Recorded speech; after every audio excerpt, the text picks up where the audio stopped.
Tema de hoje: o culto fora do templo.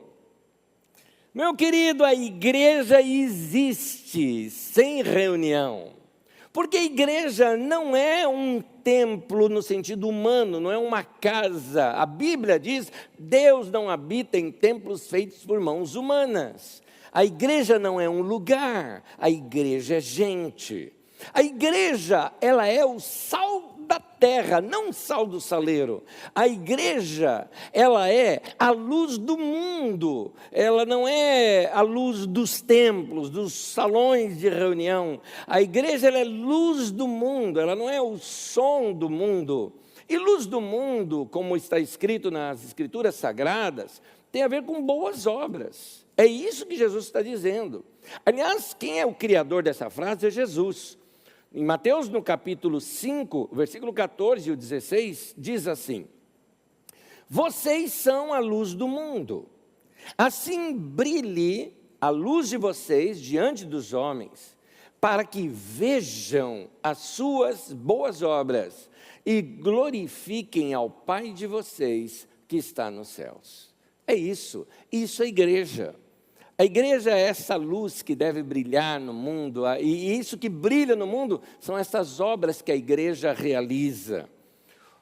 Querido, quando a gente pensa em igreja, a gente sempre pensa assim: gente sentada, um cara falando na frente, músicos tocando na frente, um olhando a cabeça do outro, e um lugar onde você frequenta e vai. Igreja não é isso, igreja é gente. A igreja está ali, mas ali é uma mistura entre a instituição, a organização social e a igreja. Quando você tira essa organização social e tira a instituição, a igreja continua existindo. Ora, se a igreja existe sem o salão de reunião, então o que é louvar a Deus? Porque quando a gente pensa em louvar a Deus, a gente só pensa em cantar. E quando a gente pensa em cantar, a gente pensa em palco e microfone.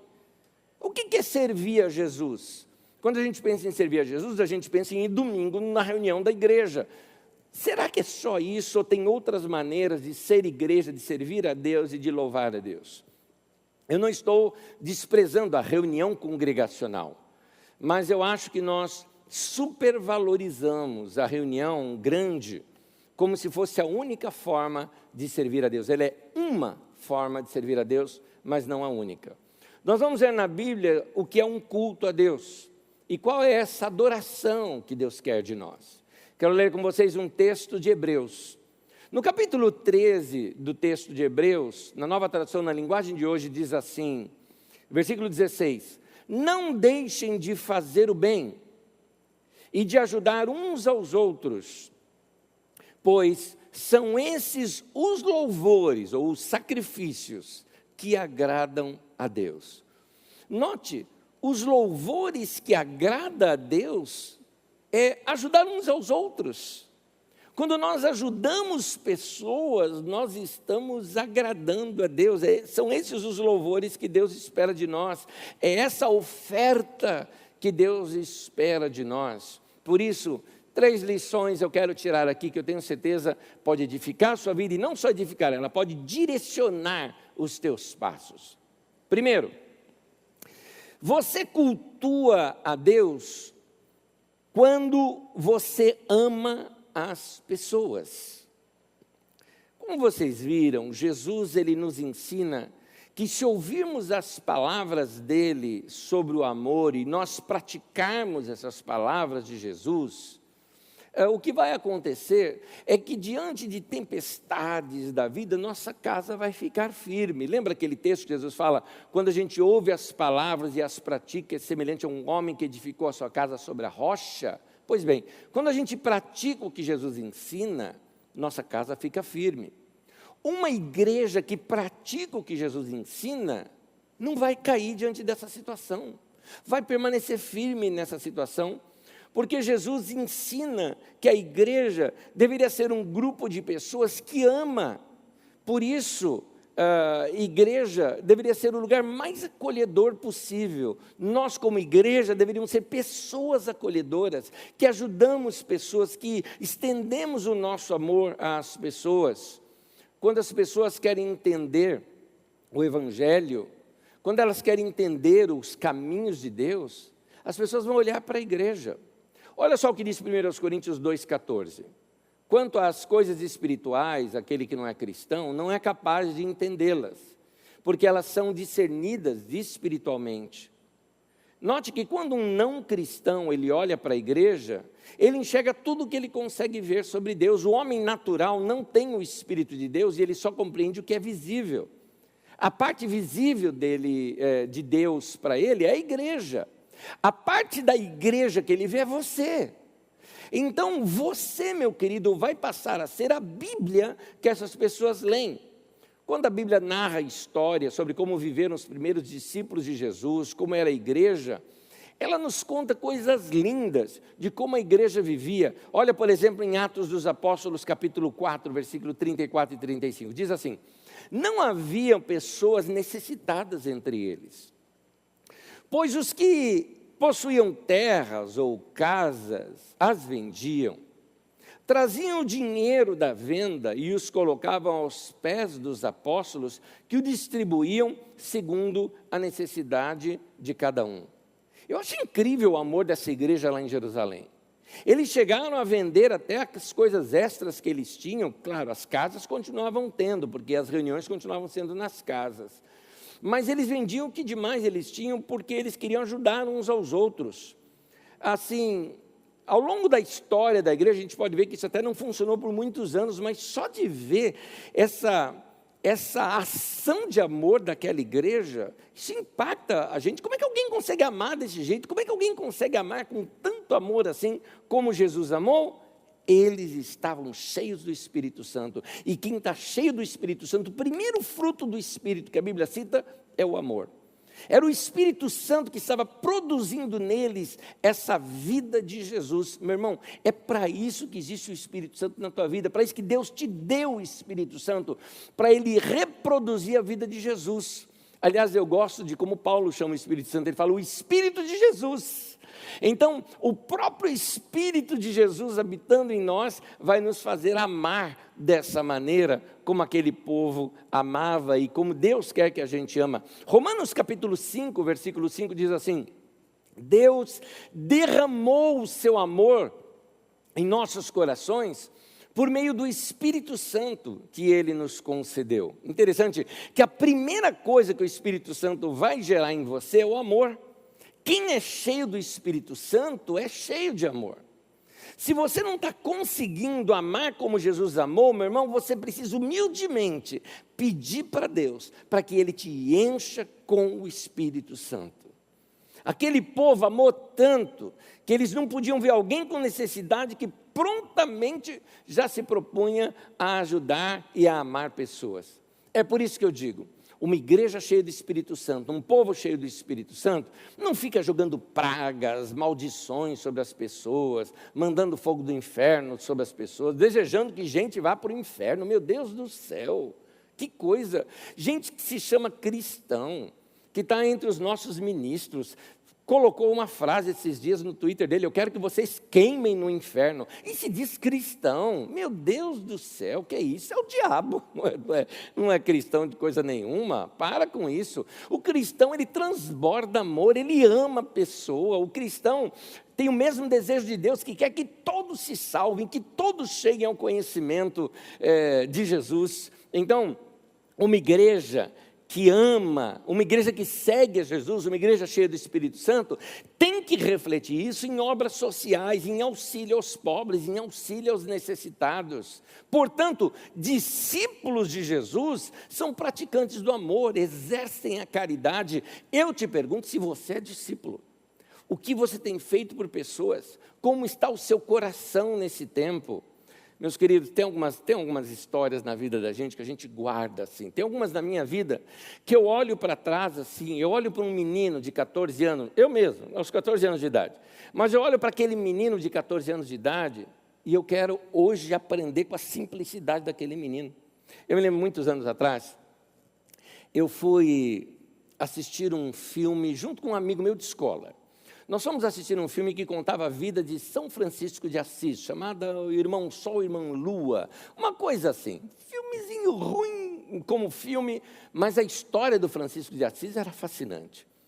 E vendo aquela história, e vendo aquele cristão lá da Idade Média, servindo a Deus daquela maneira, doando o que tinha, doando a vida, amando pessoas, e eu saí tão impactado ali do cinema, era na Praça da Sé, em São Paulo. Meu ônibus saía lá da Praça do Correio, então nós viemos ali pela Praça da Sé, passamos ali Patriarca, passamos ali pelo Viaduto do Chá. Quem conhece São Paulo sabe os lugares que eu estou falando, sobre o Vale do Anhangabaú.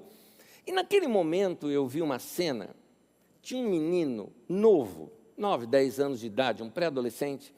Ele estava tremendo de frio, encostado no pai dele para ver se ele se aquecia naquela noite fria de São Paulo. E o pai dele, morador de rua, os dois, né? O pai dele, bêbado de tudo, meio que tombado ali estava, e aquele menino grudado ali no pai. Eu não aguentei, eu fui tirando a minha blusa. Meu amigo, que era um novo convertido, que tinha se convertido comigo na escola, que eu tinha evangelizado ele também tirou a blusa, e quase que a gente briga ali, os dois, quem quer tirar a blusa, tiramos os dois. Vamos dar as duas blusas. Minha blusa era novinha, eu estava pagando ainda aquela blusa. Nós dois doamos a blusa, fomos para casa. Alguém fala, mas Deus aqueceu vocês. Aqueceu nada mesmo, passei mó friozão aquele dia. Mas e daí que passou frio? O coração dentro é que estava quente, era isso que era o legal. Então, eu olho para aquele menino de 14 anos e eu falo, Deus, não me deixa eu perder esse amor. Me faz eu ter esse mesmo amor sempre, me encha com o Espírito Santo, como aquele menino de 14 anos era tão cheio do teu Espírito, que fazia essas coisas, que amava as pessoas dessa maneira. Eu não estou dizendo que uma atitude assistencialista como essa resolva o problema das pessoas, mas o que eu quero te mostrar é que a atitude de coração daquele menino, adolescente, de 14 anos de idade, apaixonado por Deus, apaixonado por pessoas, cheio do Espírito Santo, cheio de Jesus, a experiência que ele teve em viver o cristianismo, em viver o seu discipulado de Jesus. Então, imagina uma igreja formada de gente assim. Você consegue imaginar isso? 1.000 pessoas, 2.000, 4.000 pessoas vivendo dessa maneira? Gente, um dos meus sonhos, como igreja, é que a igreja seja esse povo cheio de amor. Seja quem for que entre em contato com qualquer parte da igreja, qualquer terminal da igreja, cada discípulo é um terminal, né, da igreja, cada um deles se sinta amado. Que isso seja demonstrado em gestos, em sorrisos, em palavras de conforto. Num outro momento, passado toda essa nossa crise, porque essa crise vai passar, mas depois que passar, estar juntos, comer juntos, brincar juntos, ajudar um ao outro. Eu pergunto para você, o que é que você pode fazer? Como é que está o amor aí no teu coração? Se o teu coração está frio, chega para Deus e fala, Deus, tira esse coração de pedra, põe um coração de carne, me encha com o Espírito Santo, batiza com o teu Espírito Santo, com fogo no meu coração, derrete o gelo da insensibilidade no meu coração, para que eu possa amar pessoas.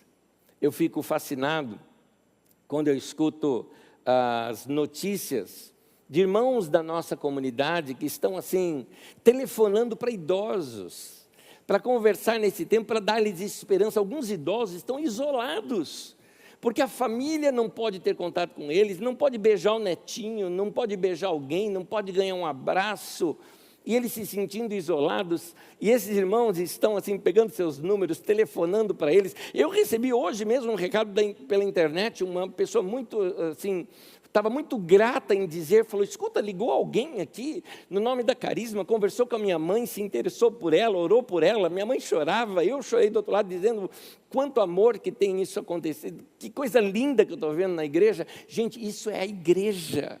Faça parte de alguma forma com a igreja, faça alguma coisa por alguém. Veja, você que é jovem, você que é rapaz, moça, se disponha a ajudar gente idosa. Eu achei muito legal, um grupo de ciclistas da nossa comunidade se dispôs a ir buscar coisas para essas pessoas idosas quando eles precisarem, para que eles não saiam de casa. Você pode ajudar de alguma maneira. Eu tenho visto pessoas que têm dado dos seus dons, dado do seu tempo. Para mim isso é amor, gente. Filipenses capítulo 2, versículo 5 diz assim: tenham a mesma atitude que houve também em Jesus.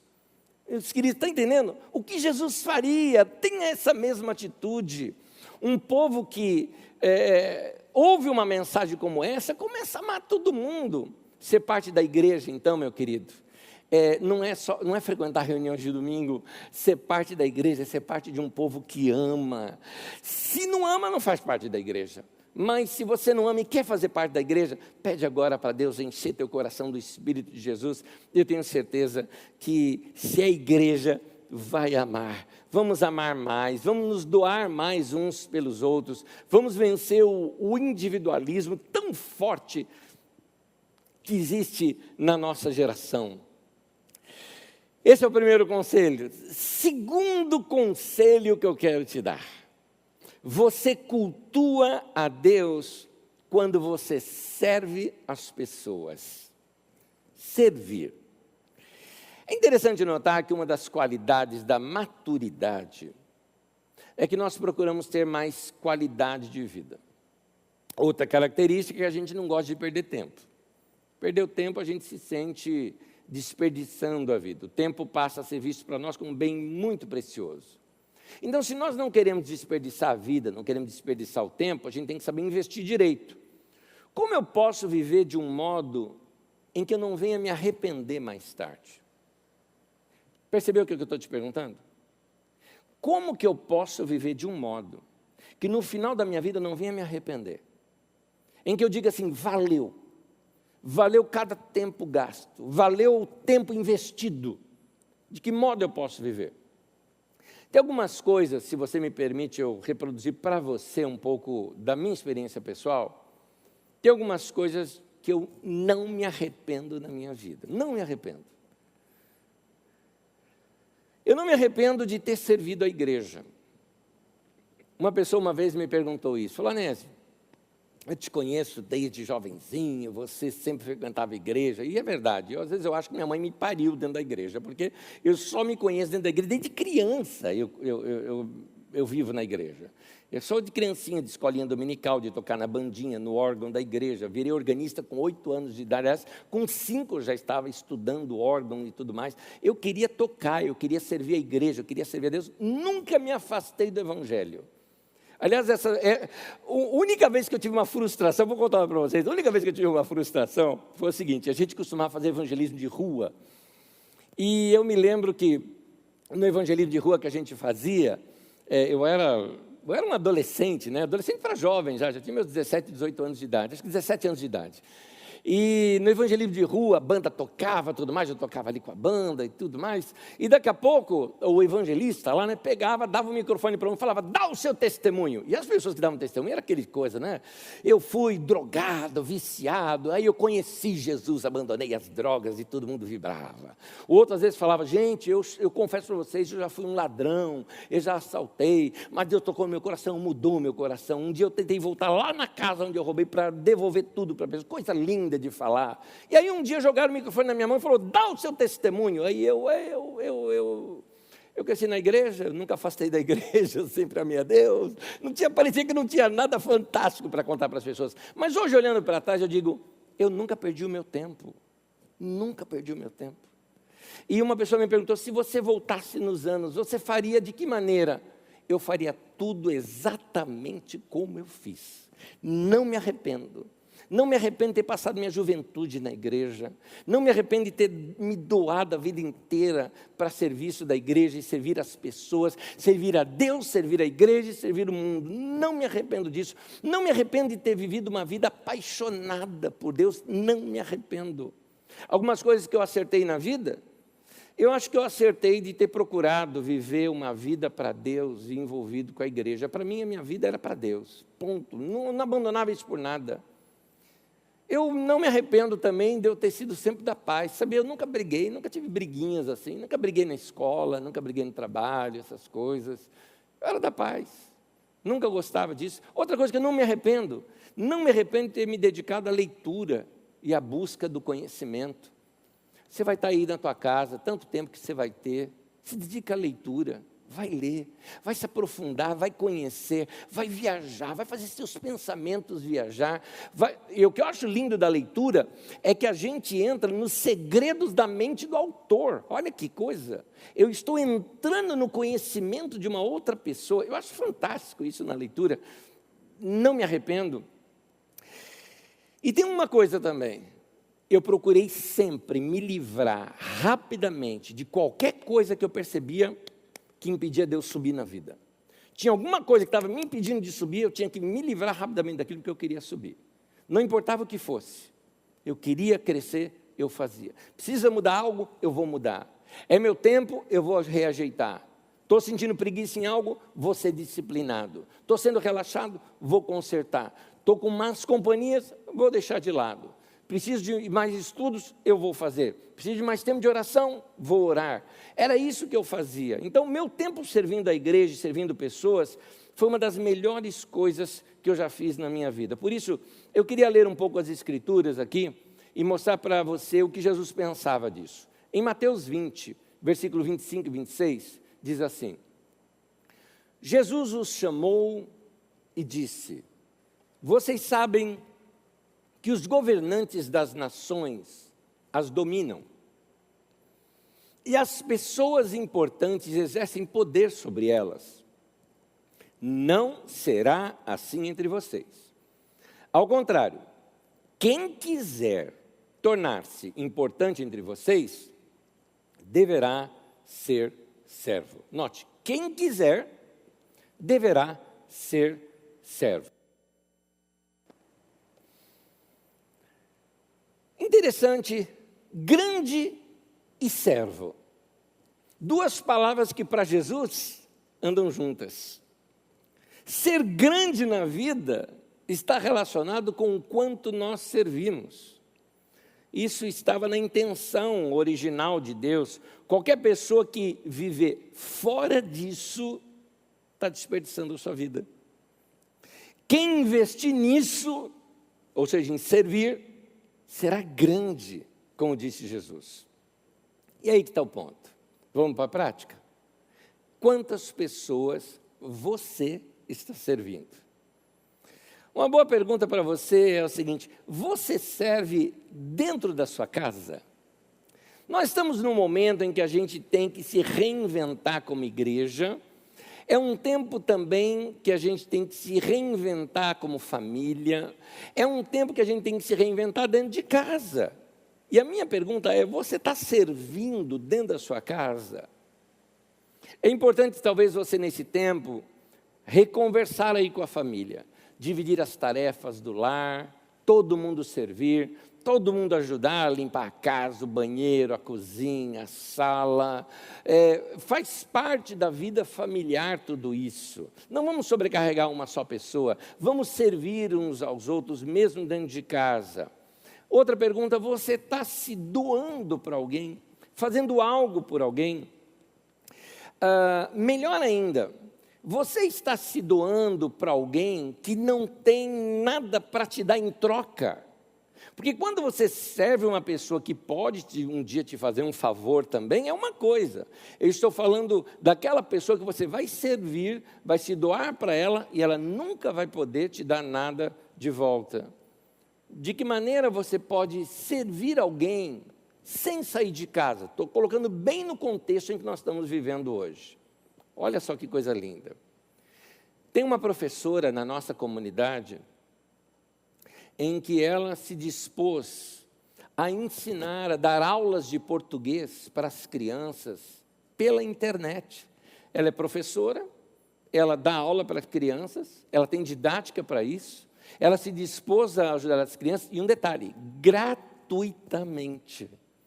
Ela quer ajudar com que essas crianças, nesse tempo que vão ficar em casa, que elas não fiquem simplesmente presas só com TV e com brincadeiras ali, que não vão ser didáticas para essas crianças. Então, ela quer ajudar.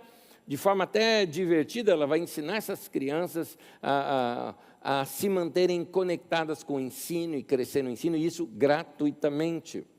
Eu vi também de uma psicóloga que se colocou à disposição para atender gratuitamente pessoas que estão sofrendo crise por causa do confinamento. Tem pessoas que estão tendo pânico, estão se apavorando. E essa psicóloga fez aviso, pode fazer contato comigo, marcamos um horário, é gratuito. Eu quero ajudar você a enfrentar esse momento que todos nós devemos enfrentar. Como eu já disse aqui, tem um grupo até de ciclistas da nossa comunidade que se colocou à disposição para ir comprar remédio para os outros. Tem um grupo de irmãos aqui que cuidam do pessoal da terceira idade, que estão fazendo ligações para as pessoas, para ajudar as pessoas. Enfim, são ideias aqui até repetitivas que eu estou lhe falando, mas o que você pode fazer para servir melhor? Essa é a minha pergunta. Queridos, no reino de Deus, o caminho para subir é para baixo. Quanto mais você serve, na verdade, mais você cresce. Quanto mais você serve, mais você se torna grande.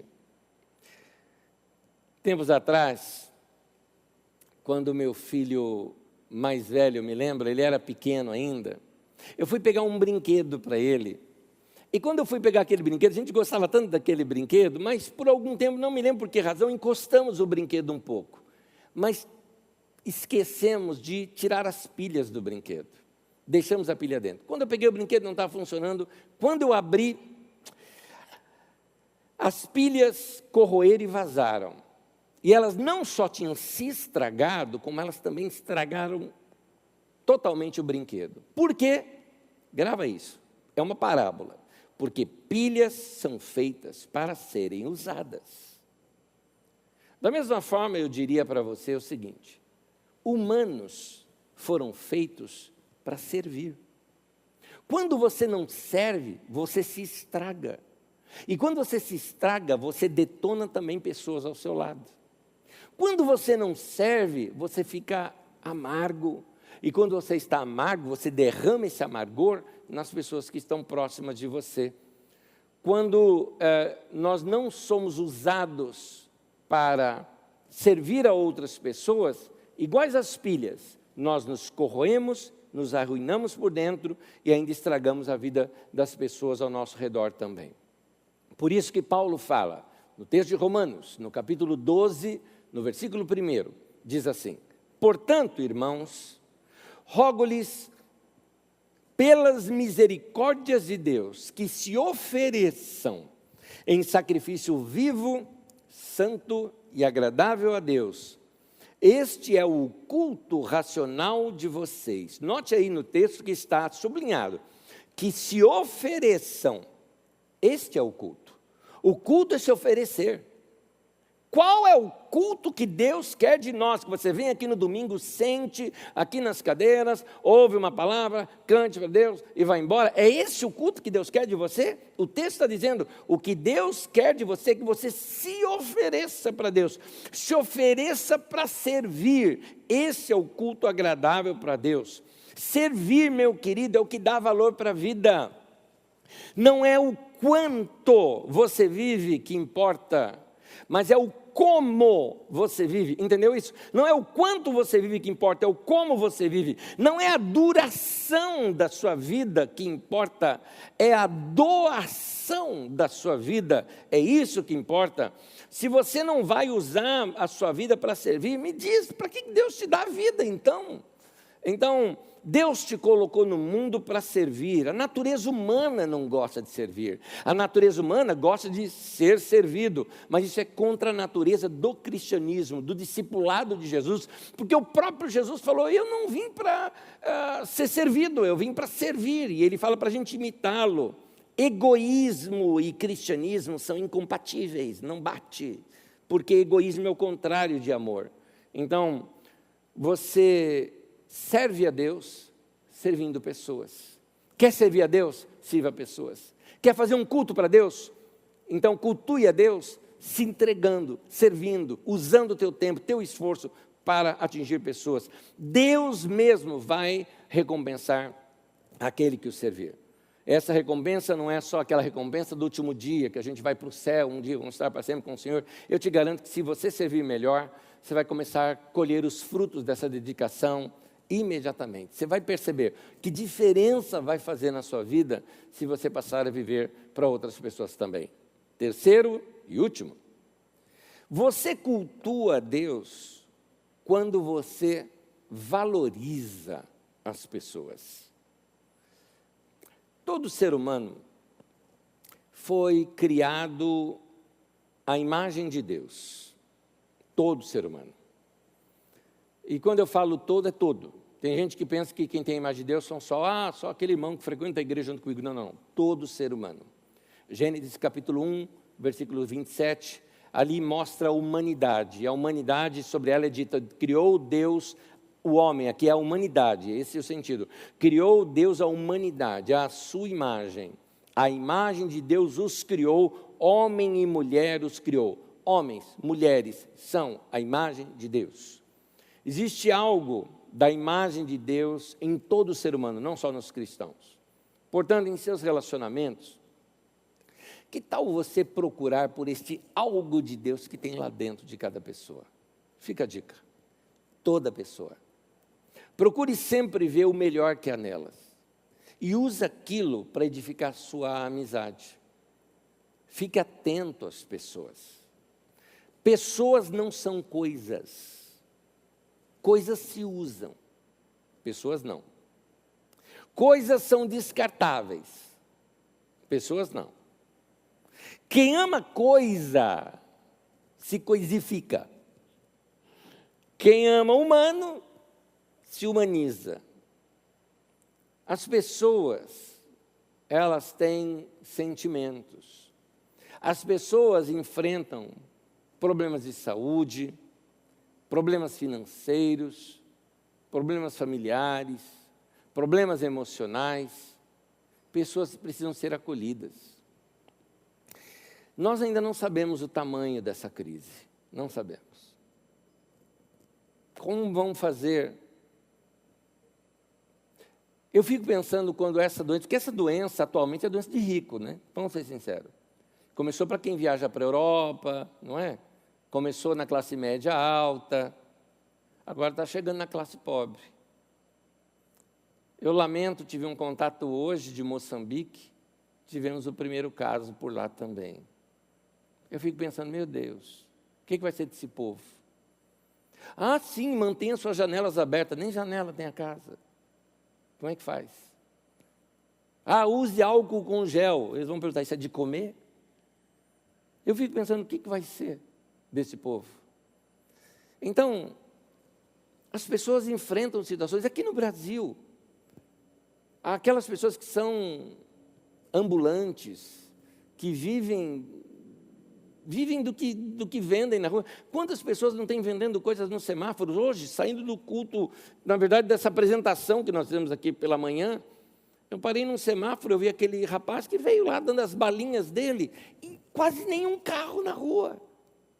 Eu falei, meu Deus do céu, o que esse rapaz vai fazer aqui? E não vendia de ninguém comprava. Procurei um dinheiro ali qualquer, dei para o rapaz, a gente não queria pegar nada, toma o dinheiro para você, não é? Mas queremos ajudar as pessoas, queremos fazer alguma coisa. Me dói no coração saber que muita gente vai passar por problema financeiro. O que nós vamos fazer? Que pelo menos a gente possa ter palavras de consolo, repartir o que a gente puder repartir. Todas as pessoas, de um modo ou de outro, podem enfrentar problemas de saúde. Nem todo mundo que for atingido por essa contaminação vai vir a óbito, mas vai sofrer. Enfrenta problemas de saúde.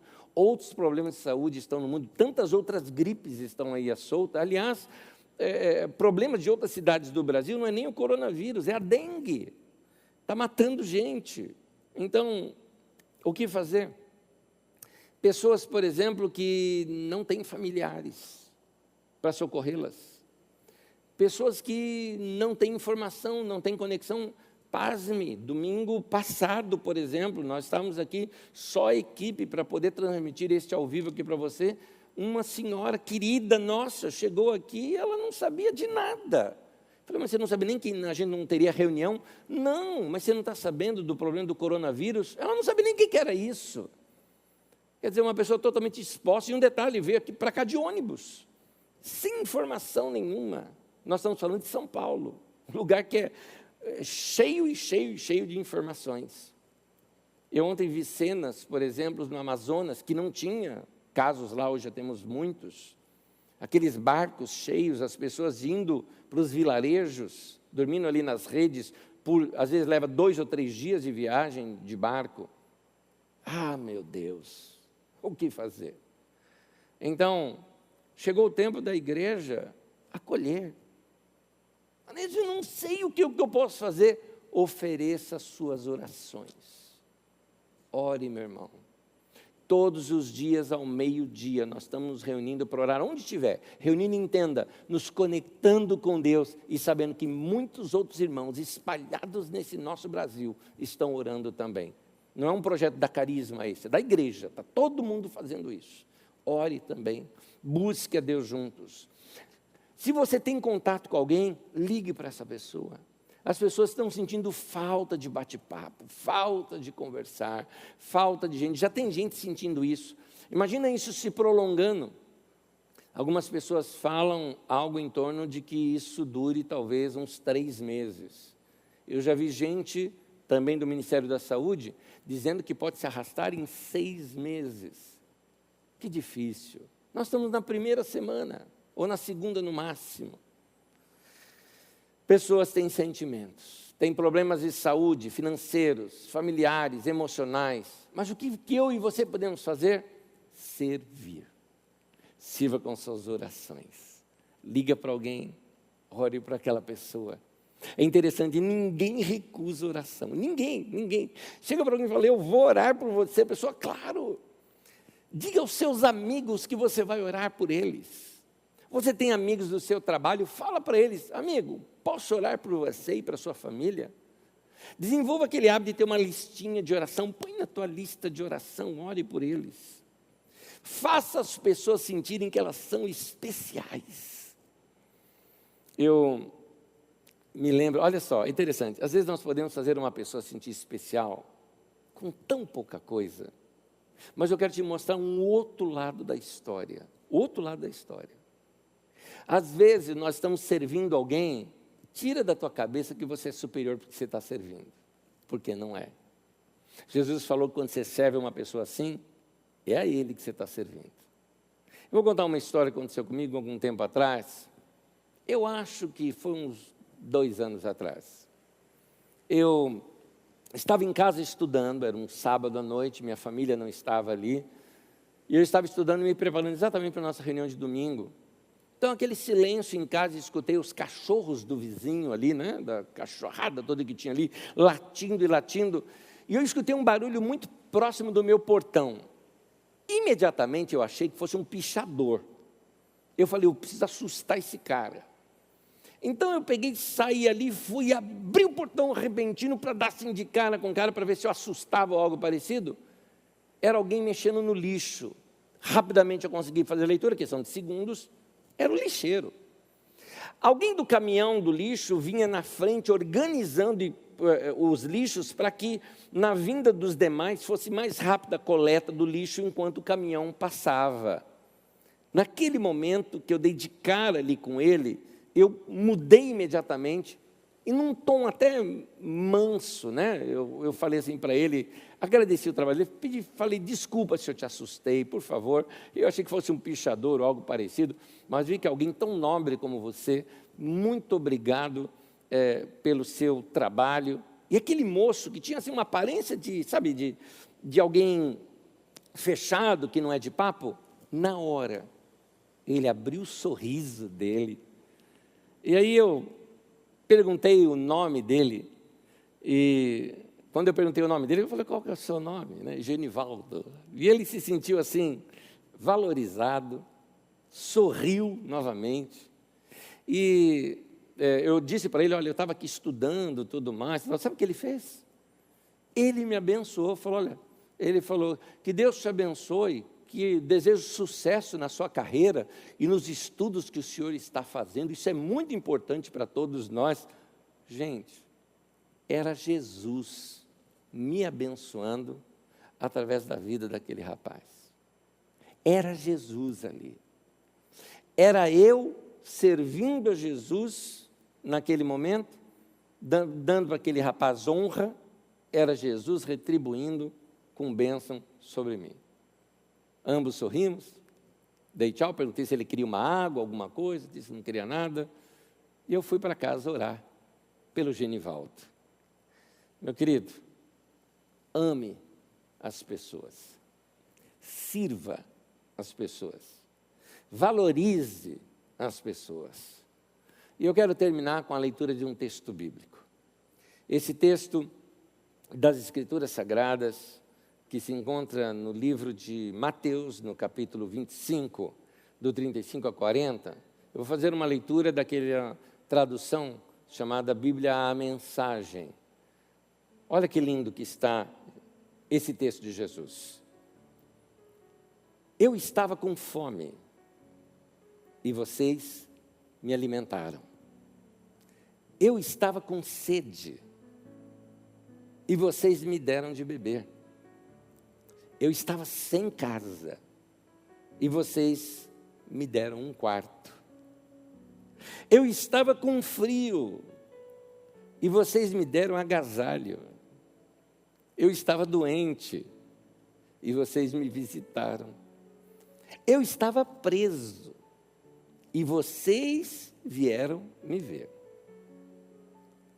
Toda vez que vocês fizeram essas coisas, algum marginalizado ou excluído, eu amplio aqui, necessitado, ou alguém que talvez a sociedade considere de menor importância, não importa aqui. Jesus diz, aquele era eu. Foi a mim que vocês fizeram. Que coisa linda. Meu irmão, sirva a Jesus, servindo pessoas. Me lembrei de algo aqui agora. Eu estava vendo uma reportagem. E nessa reportagem, o repórter estava fazendo uma reportagem sobre moradores de rua. E naquele momento que ele estava fazendo a reportagem, ele viu uma pessoa carregando umas comidas assim, indo servir um morador de rua. Tinha acabado de servir um e estava carregando para outro lugar. Ele interpelou a pessoa. Era alguém do Exército da Salvação, a quem honra. E ele perguntou para aquela pessoa assim, falou, eu estou vendo você aqui distribuindo comida para essas pessoas, né? Por que você faz isso? A resposta do homem foi tão marcante para mim. Ele disse assim, eu estou indo me encontrar com Jesus. No momento, o repórter, acho que o repórter deve ter algum passado cristão, algum fundamento cristão, imaginou assim do tipo, estou servindo pessoas que um dia eu vou para o céu. Ele falou, não, eu estou indo encontrar com Jesus agora, quer vir ver Jesus comigo? Está vendo aquela criança ali? É Jesus ali. Eu vou levar um pão para Jesus. Eu achei lindo aquilo, achei lindo, lindo, me marcou. Aquele irmão que eu não sei quem é, abençoou a minha vida com a maneira como ele servia a Deus, servindo pessoas. Então, meu querido, em crise está todo mundo. Situações difíceis todo mundo passa. Mas tem gente ainda pior. Que tal você ajudar? Faça alguma coisa por alguém. Tenta se lembrar de sua tia. Começa dos de casa, não é? Começa dos de casa. Você tem tia, você tem tio, você tem vô, vó, talvez. Talvez você tenha parentes, amigos. Talvez você que namora, tem lá o pai, a avó da sua namorada, do seu namorado. Talvez você tenha amigos do trabalho que estão com idosos dentro de casa. Por que não ligar para lá e procurar conversar com aquela pessoa também? Servir de alguma maneira, faça algo por alguém. O principal, ore. Nossas orações são tão egoístas, né?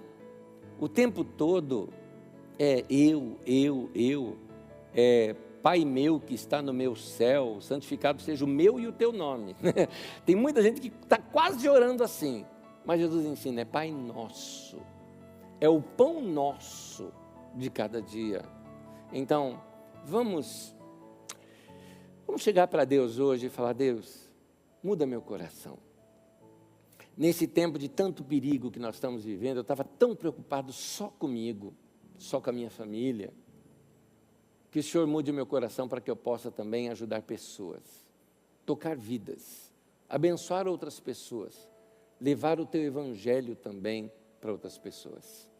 Convido você a participar comigo nesse momento de oração, onde nós vamos entregar o nosso coração para Deus e pedir para Deus: muda meu coração e muda a minha vida. Entra comigo em oração nesse momento, se conecta com Deus junto comigo agora. Senhor, no nome de Jesus, eu oro para que o Teu Espírito Santo encha a nossa vida. Ao encher a nossa vida, nos encha de amor, da Tua paz, para que nós sejamos instrumentos da Tua paz, levando o Teu amor, a Tua alegria, a Tua graça a todas as pessoas. Que nós possamos servir melhor, que nós possamos sair deste momento de crise individual, onde nós pensamos que só nós somos vítima. Que nós possamos olhar para o próximo e ajudar, se doar, se entregar, fazer algo por alguém. Dá-nos essas oportunidades, mostre o nosso caminho, nos mostra de que maneira possamos agir. Eu peço aos meus irmãos também que andem em paz dentro das suas casas, que um compreenda melhor o mundo do outro. Gente que dentro de casa já está se sentindo estressado, que compreenda que os outros também estão e se ajudem mutuamente. Haja um tempo de solidariedade sobre nós, Senhor. Pedimos, ó Deus, muda o nosso coração, Senhor, muda.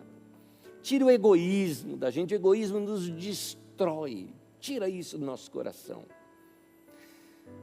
Dá-nos graça, dá-nos do Teu amor, nos encha do Teu Espírito Santo. Faça com que os meus irmãos tenham experiências fantásticas com o Senhor. Que o nosso culto aconteça fora do templo, fora das quatro paredes. Que sejamos sal da terra e não do saleiro. Que sejamos luz no mundo, tocando vidas e pessoas. Que o Teu Evangelho seja pregado em todos os lugares, através do nosso testemunho. Querido Deus, fortaleça meus irmãos. Eu te peço, no nome de Jesus. Amém e amém.